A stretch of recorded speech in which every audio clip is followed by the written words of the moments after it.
Are luxury brands like Hermes and Louis Vuitton really producing their products in China? Let's go over some of the popular misconceptions that have come about online recently and talk about who's really producing the fakes in China.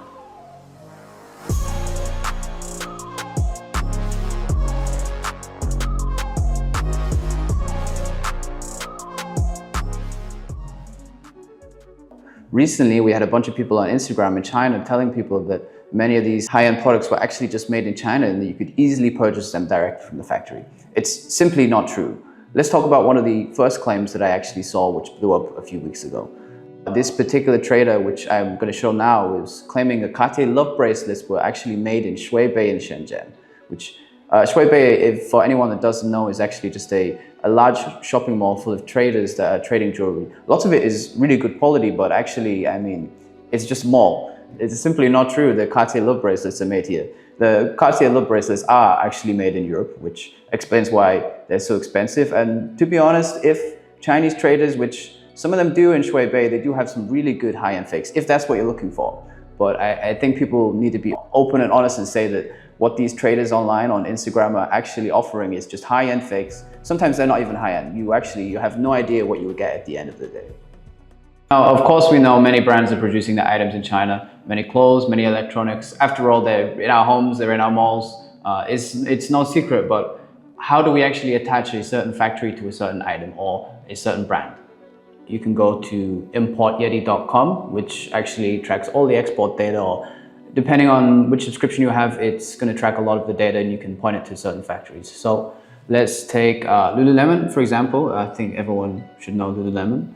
You type in Lululemon into Import Yeti, you're going to see that actually most of the data points to Vietnam and Cambodia.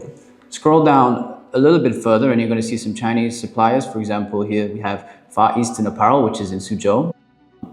If you click on the link to Far Eastern Apparel Suzhou, you're going to see that at some point they have shipped women's knit pants to America for Lululemon. Now, one of these traders, they can take this data, go to the factory. Actually, they don't even have to be at the real factory. They can just be anywhere. And they can now say that the Lululemon pants supplier or even everything supplier is actually coming from this factory. And if you were to reach out to that factory, they would never sell you any real Lululemon products. Yet one of these Instagram traders claims that they can sell it to you. It's simply impossible. Therefore, the only thing you can say is that they are selling fakes. Of course, there's a difference between some of these profiles. Some of them are simply trying to sell you fakes, and also there are some of them that are just sourcing agencies which are offering a service.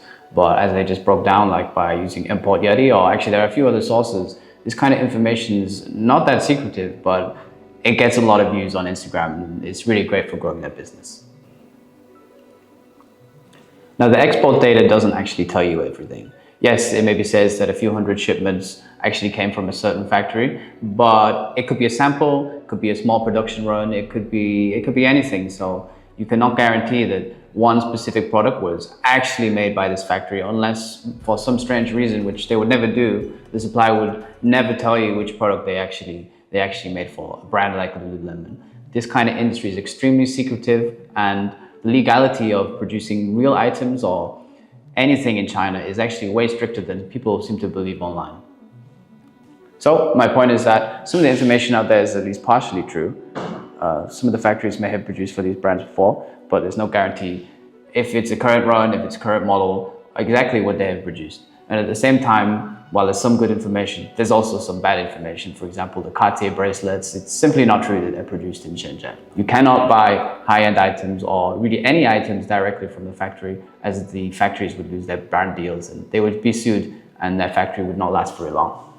Anyway, thanks for watching. We'll be back soon with hopefully some more videos on Chinese manufacturing or any kind of manufacturing videos.